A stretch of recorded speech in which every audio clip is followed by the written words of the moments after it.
Здравейте, приятели! Днес отново сме заедно и сега аз искам да ви поговоря за чудесата, които Бог направи за човечеството, докато беше с хората на земята. Днескашната тема съм ви записала каква е и това са именно чудесата, които Йоан описва. И така ще взема текстови, които са от Йоан. Т.е. благовестието, представено като реч на евангелиста Йоан. Йоан беше най-младият от апостолите и много любим ученик на Исус. Затова и нещата, които би могъл да ни каже за него, са от първа ръка. Така че представете си, че днес между нас е апостол Йоан и самия той ни разказва за Исус. Така или иначе, всичко това, което аз днес искам да ви кажа, е извлечено от неговото всъщност Евангелие. И така, представете си, че сега не ви говоря аз, а ви говори самия Йоан. Искам да ви разкажа за най-добрия ми приятел. Може би и вие, скъпи мои приятели, имате добри приятели, но този мой приятел не е като хората, които са живяли някога. Много добре го опознах във времето. И ние бяхме неразделни. Дори бих казала, и в момента сме неразделни. Заедно се хранихме, смеехме се. Видях това, което той правеше. Чух нещата, които казваше и се уверих, че той е много по-различен от всички други, които някога са живели на тази земя.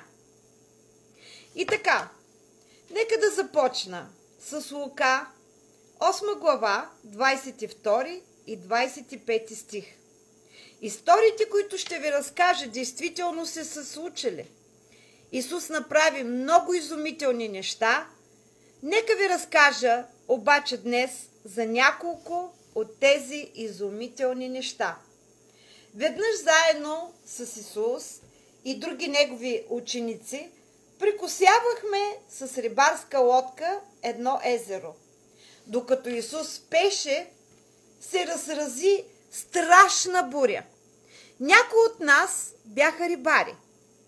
Попадали сме в страшни бури и преди, но този път лодката щеше да потъне. Много се оплашихме. Отидохме при Исус, събудихме го. Наставнико, загиваме. А той се събуди и смъмри вятъра и развълнуваната вода. Бурята веднага престана. Очудихме се и почнахме да се питаме един друг. Кой ли ще е този, който заповядва на ветровете и водата и те му се покоряват? И ето още една история. Ето още една истинска история. Исус възкреси Лазар. И това ние го четем и го знаеме именно от най-добрия ученик, от най-добрия приятел на Исус, Йоан, 11 глава. Видяхме как Исус направи много неща, които мислихме за невъзможни. Веднъж един добър приятел на Исус на име Лазар се разболя и умря. Когато Исус пристигна при гробницата, Лазар бе мъртъв от 4 дни. Исус видя Марта, сестрата на Лазар, и обясни, че има власт над живота и смъртта. Марта разбра кой е Исус и каза: „Да, Господи, вярвам, че Ти си Христос, Божия син, който има да дойде на света.“ Исус се разплака, защото много обичаше своя приятел. Когато дойде при гробницата, той се помоли и след това направи едно нещо, което никой не очакваше. поиска да махнат камъка и влезе вътре, всъщност поиска да махне камъка от гробницата. След това извика с много силен глас: Лазаре, излез навън! Всички чакаха да видят какво ще се случи. Тогава Лазар излезе от гробницата така, както беше овит в саваните си. Саваните, това е бялата плащеница, с която се увиват всички мъртви. По него време такава е била традицията. И всичко това беше невероятно. Исус обаче направи още много чудеса. И следващото, за което искам да ви разкажа, е как той умножи хляба и рибата. И за това, разбира се, ние отново четеме в Йоан 6 глава 11 стих. Често големи множества, казва Словото, следваха Исус. Те искаха да чуят как поучаваше и да видят чудесата, които правеше. Веднъж над 5000 мъже и техните семейства го последваха край езерото, за да слушат как поучава и да видят как изцерява болните. Когато Исус видя, че хората са много гладни и изморени, се смели над тях и реши да им помогне. Нямахме достатъчно пари, за да купим храна за всички, казва Йоан. Тогава Исус отново ни изненада. Едно момче даде на Исус 5 хляба и 2 риби. Естествено, те не бяха достатъчни, за да се нахрани хилядното множество. Но Исус взе хлябовете и като благодари, раздаде ги на седналите. Така и от рибите, колкото поискаха, ядоха. Невероятно, нали, приятели? Докато я раздаваха храната, тя все се умножаваше до толкова, че имаше изобилство от храна. Дори, Библията казва, излишно остана храна, която събрахме в 12 коша. Това, брати и сестри, беше едно от поредните чудеса на Исус. Исус имаше власт да укротява бурите, да връща към живот мъртвите, да изцелява болните, да снабдява нашите нужди. Исус обаче продължи с чудесата си, защото той каза: аз не съм дошъл за здравите, аз съм дошъл за болните. Исус е на страната на грешниците. И чуйте сега, какво казва Йоан в 8 глава, от 5 до 11 стих. И така Исус дойде за нещо много по-голямо от това да върши чудеса. Той дойде, за да избави хората от греха. Бях там, казва Йоан, когато разгневената тълпа доведе една жена при Исус. Тя беше хваната в грях. Хората искаха да я накажат. Дори бяха готови да я убият с камъне.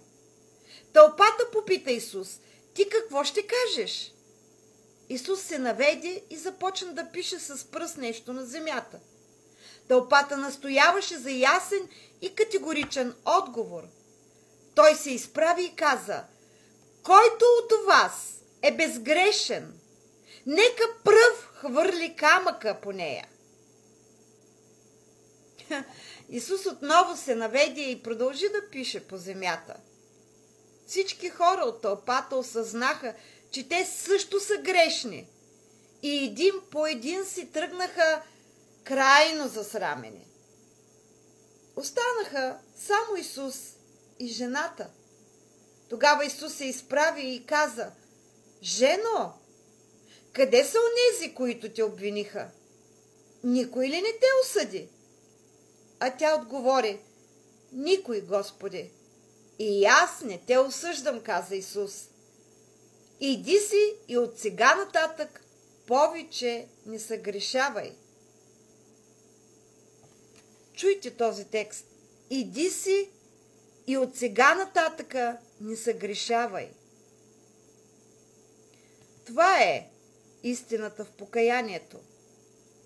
човек, когато се покае, когато се отрече от своя грях, не трябва да го повтаря.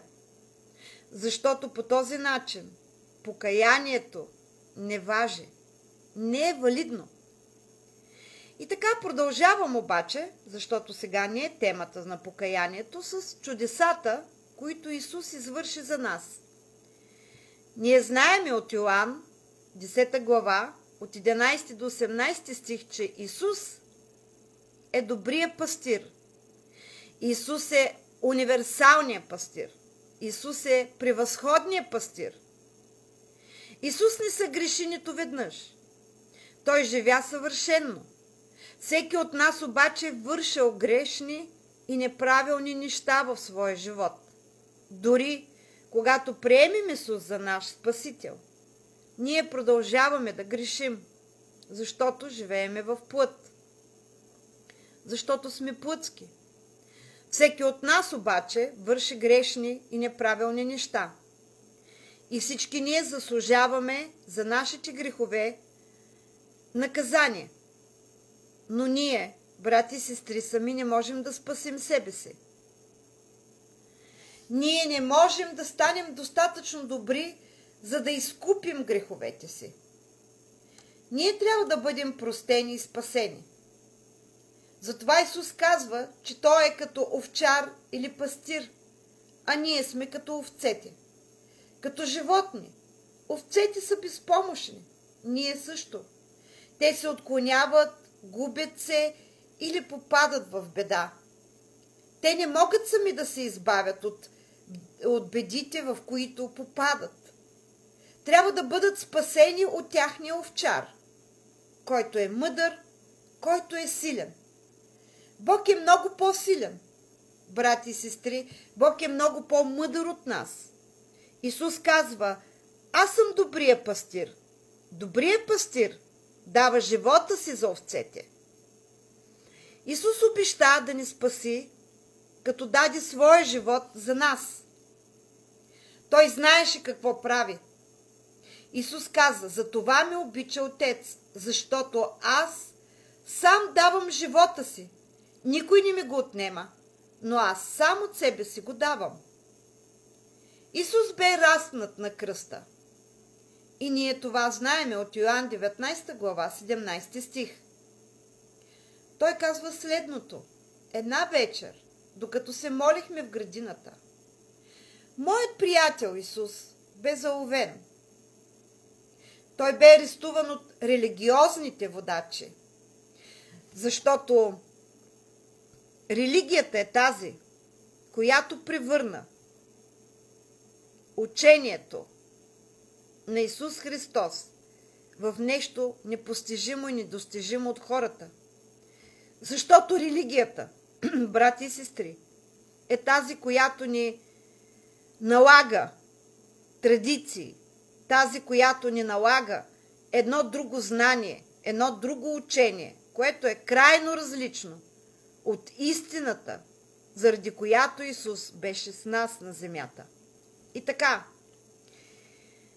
Исус, моят приятел, казва Йоан, бе арестуван от религиозните водачи, които му завиждаха за това, че той беше популярен и влиятелен. И заради това, че той бе много обичан от народа. Те го вързаха. Те го отведоха при управителя Пилат. Той му зададе много въпроси и се увери, че Исус е невинен. Тълпа обаче, тълпа от гневни хора, такива хора, които бяха силно религиозни, силно втълпени в това да изпълняват традициите, бяха гневни. Защото не искаха, не че не разбираха, но не искаха да приемат учението, здравото учение на Исус Христос. А Исус просто искаше да обясни на народа, да обясни на хората, че има правила, по които ние трябва да живееме. Както имаме правила, които трябва да спазваме, когато стъпиме на улицата. Затова ние имаме правилник за движение по улицата. Но ние имаме и правилник за движение в живота. И този правилник за движение в живота е именно учението на Исус Христос. И тази гневна тълпа, тя искаше Исус да бъде разпнат, наказан и убит. Пилат се изплаши, подавайки се на техния натиск. Той осъди Исус на смърт. Войниците поведоха Исус към мястото на тази екзекуция. Те взеха Исус и той, като сам носеше кръста си, излезе.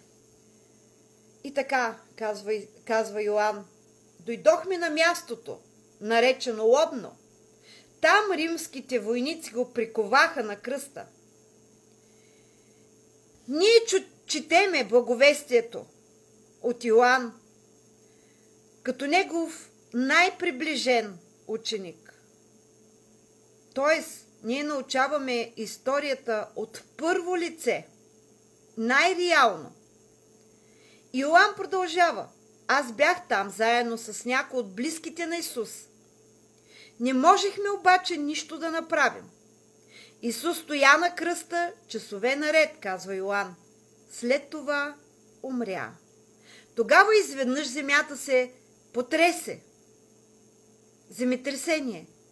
И настана мрак. Всички се изплашеха. След като Исус умря, свалихме го от кръста, увихме тялото му в плат и го поставихме в гробницата на Йосиф. Затворихме входа и с огромен камък. Пилат заповяда на войници да пазят тялото на Исус. Но ето го и най-голямото чудо, което днес предстои ние да празнуваме. И то е възкресението. Исус възкръсна от мъртвите.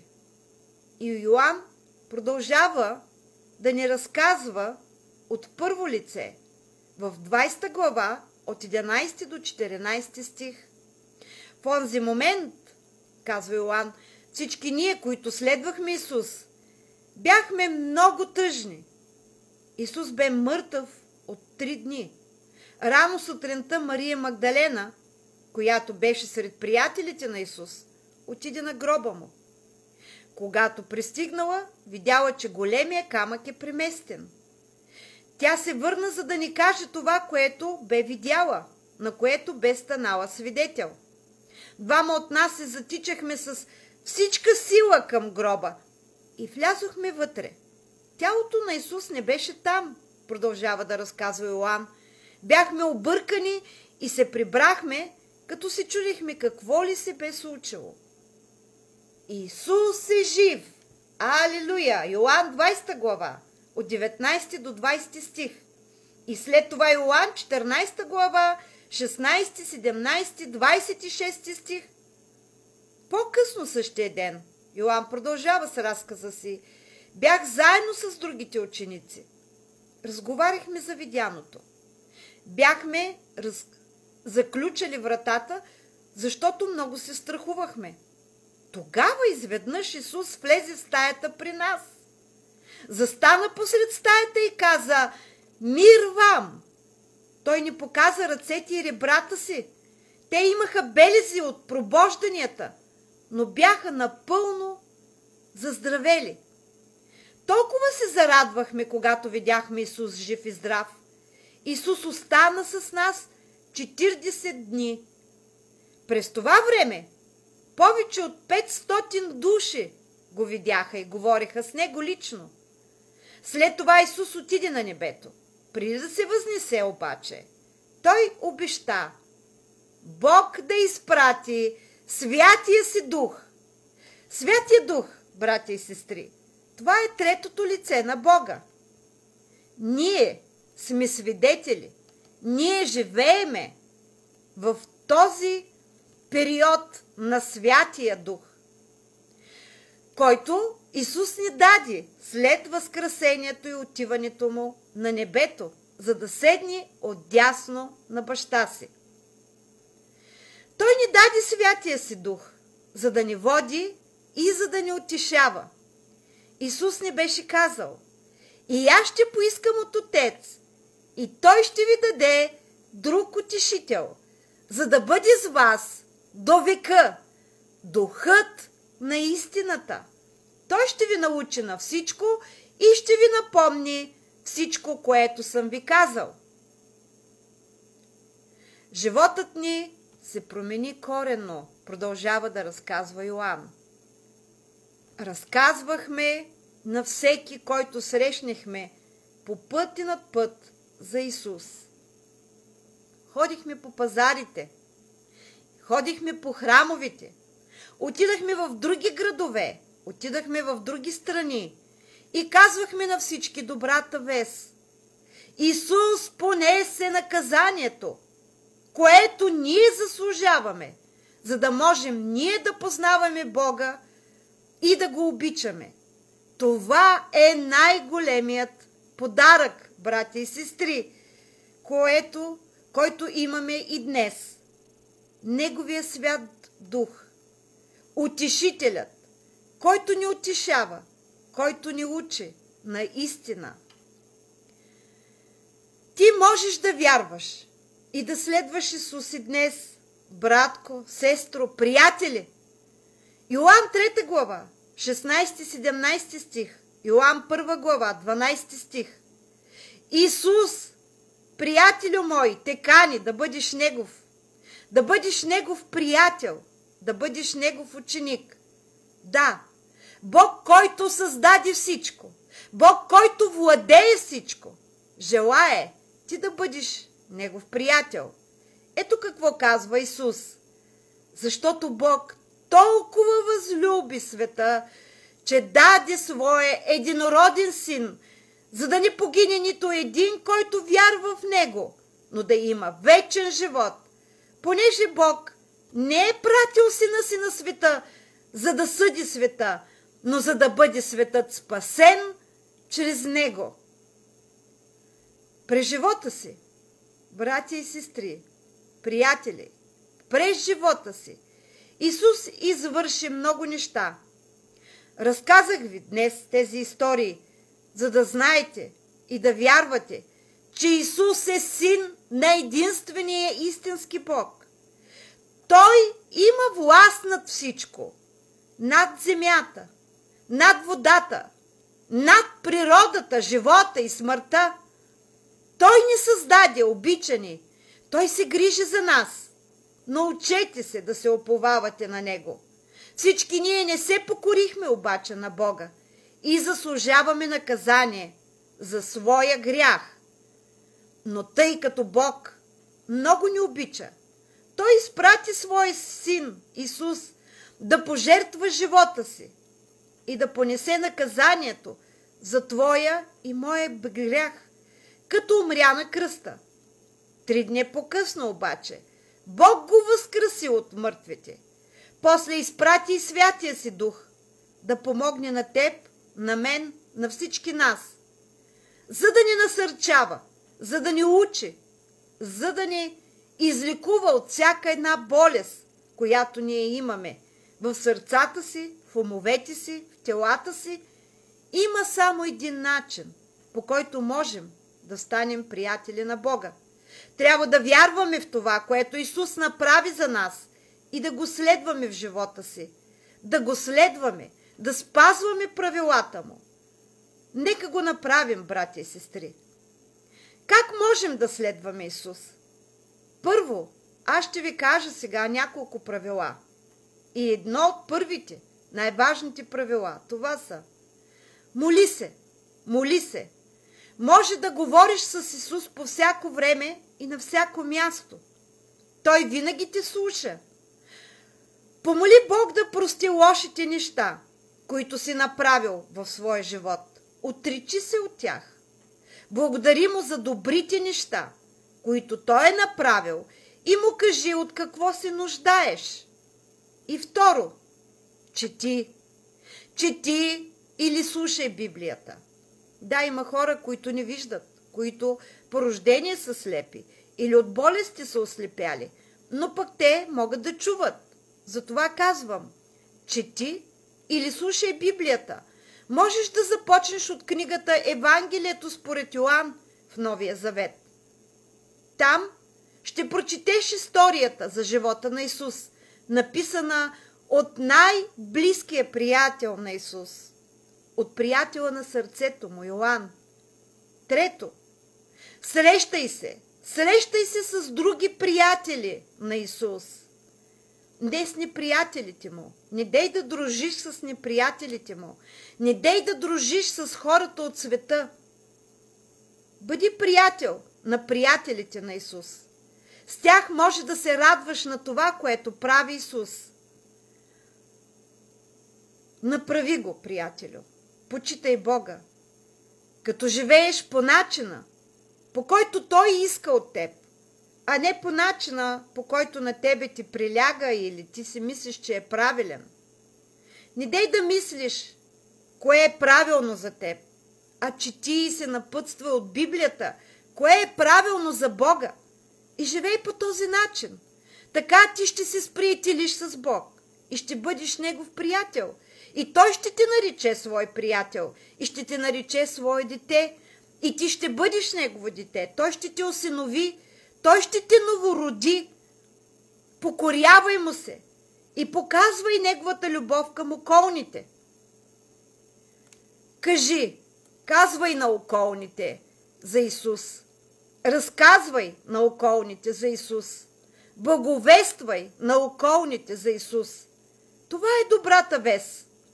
Прекалено добра, за да я запазиш единствено за себе си. Хората навсякъде по света, независимо къде се намираш, те се нуждаят да чуят за Исус. Брати и сестри, където и да се намирате, в която и държава да сте, учете тамошния език, за да може да разказвате на всички хора по света за Исус. Благовествайте, разказвайте благата вест за Сина, който се роди, за нашия Спасител. Нека всеки човек, всяко едно живо същество да повярва в Него и да го следва. Когато кажеш на някого за Исус, ти му даваш най-големия подарък, най-скъпоценния подарък. И така, брати и сестри, надявам се и днес да ви насърчих с това слово. Покорявайте се на Исус, разпространявайте благата вест в четирите краища на света, говорете и учете учението на Исус. Бъдете благословени и бъдете с моите лекции и по-натам, защото аз ще ви разказвам за моят приятел, за моят баща, за моят Спасител Исус Христос от Назарет. Амин. Бъдете благословени!